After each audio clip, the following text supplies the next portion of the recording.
¿Cómo están todos? Muy buenas tardes. Vamos a dar inicio a nuestra aula de economía, analizando un poco ya lo referente a las posibilidades de producir de un país y los niveles de producción a los cuales se pueden alcanzar, ¿verdad? Está más que dicho y analizado la diferencia en que existe cuando disponemos de muchos recursos y cuando explotamos adecuadamente los recursos. Hay una gran diferencia allí, ¿verdad? Porque si vos como empresa, como economía, incluso como unidad familiar, dispones de muchos recursos, pero realmente no lo estás empleando, ejemplo, muchas tierras, pero inutilizadas, mucho capital parado, son ejemplos de disponer de muchos recursos, pero no explotarlos convenientemente. Y lo mismo pasa en un país. ¿Qué ocurre cuando un país en términos de recursos productivos es rico? Y es un poco el caso nuestro como país, ¿verdad? Paraguay. Pero la distribución y la explotación de los recursos no se la realiza en forma inteligente.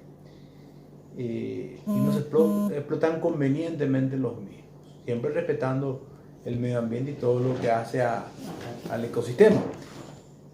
En fin, lo importante y lo primordial es analizar esto. Una economía desarrollada y una economía subdesarrollada pueden tener básicamente la misma cuantía de recursos casi. O sea, puede no haber una diferencia en la disponibilidad de los recursos. Ahora, sí la diferencia puede estar en la explotación.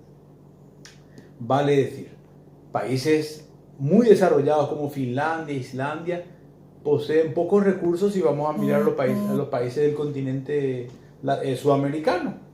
Pero sin embargo, tienen un PIB real per cápita más alto que hasta el Reino Unido, Italia. Son países altamente productivos, pero las cuestiones climatológicas, por ejemplo, no les favorecen en absoluto.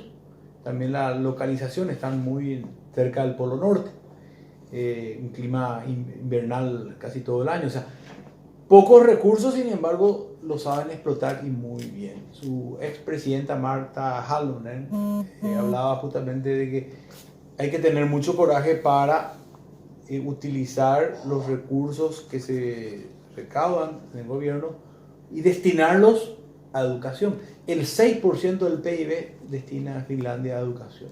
Nosotros estamos en 0, o de una manera poco inteligente en términos educativos.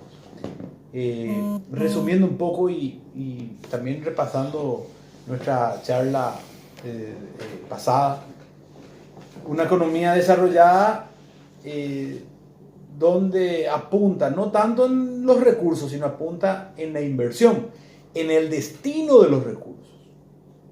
Sin embargo, economías subdesarrolladas y las que tienden a ser pobres, más que nada priorizan el consumo y no reinvierten. Mismo los hábitos de vida, mismo los hábitos socioculturales. En eso estaba la diferencia fundamentalmente, y aquí podemos apreciar un gráfico bastante interesante que nos va a dar más luz al respecto, ¿verdad? ¿Cuáles son los niveles de producción que pueden alcanzar las economías?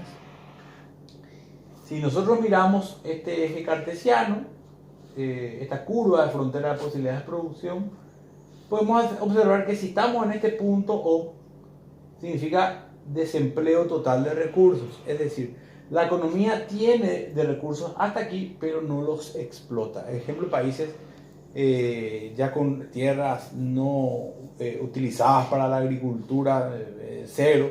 Ya es un poco utópico, ¿verdad? Pero podemos estar cerca del cero, eso sí.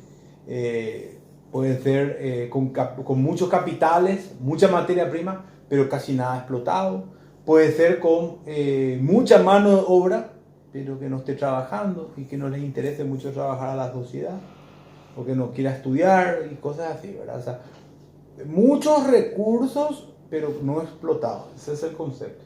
Si estamos aquí en el punto Q, que lo denominamos, nos referimos a una economía donde existe un nivel de capacidad ociosa en el sistema, como podemos aplicar aquí.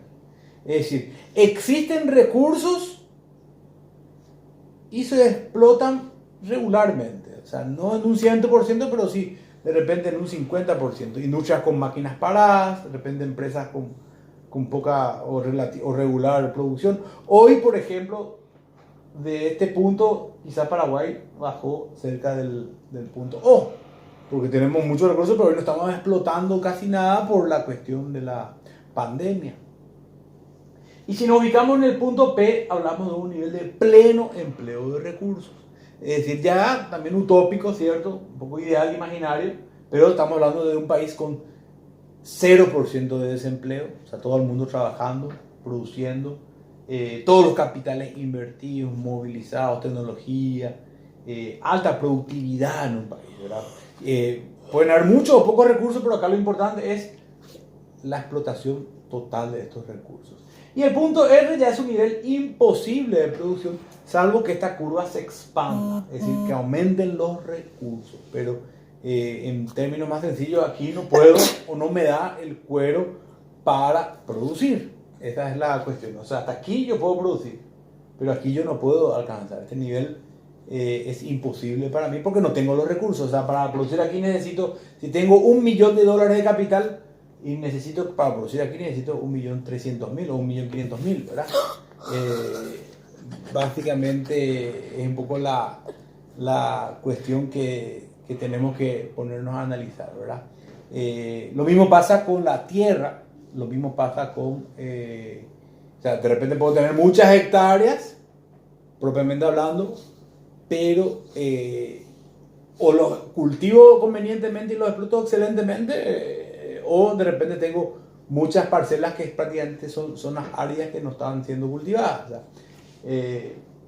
en conclusión, y un poco la pregunta de reflexión que les invito a contestar, siempre por la misma vía, a mi correo electrónico ecanes@gmail.com, les invito a contestar esta pregunta. ¿Y nosotros dónde estamos? ¿Y cuál es la diferencia de repente con economías desarrolladas? Yo miro aquí y quizás Japón, Alemania se encuentran cerca de estos niveles y quizás nosotros nos encontramos muy cerca de la O, quizás, ¿verdad? ¿Y cómo hacer para revertir? Son dos preguntas. ¿Dónde nos ubicaríamos nosotros? ¿Dónde ustedes creen que estamos hoy? O si estamos con tendencia a la mejora, a mejorar la productividad. Esa es una pregunta un poco abstracta, pero me gustaría que lo puedan investigar y analizar brevemente en 8 o 10 líneas.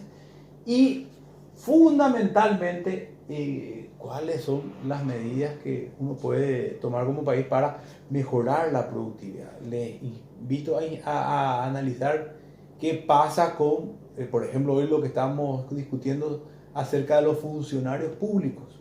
Mucha mano de obra contratada y una alta burocracia del Estado, pero poca productividad de ellos. Es un ejemplo nada más, ¿verdad? De repente la sociedad paga muchos impuestos, pero no se ve la producción del Estado, ¿verdad? Empresas públicas ineficientes. Entonces ahí hablamos de productividad. Ejemplos nada más que pongo a consideración. Entonces espero sus respuestas a mi correo electrónico y desde ya muchísimas gracias y a cuidarse. Quédate en casa.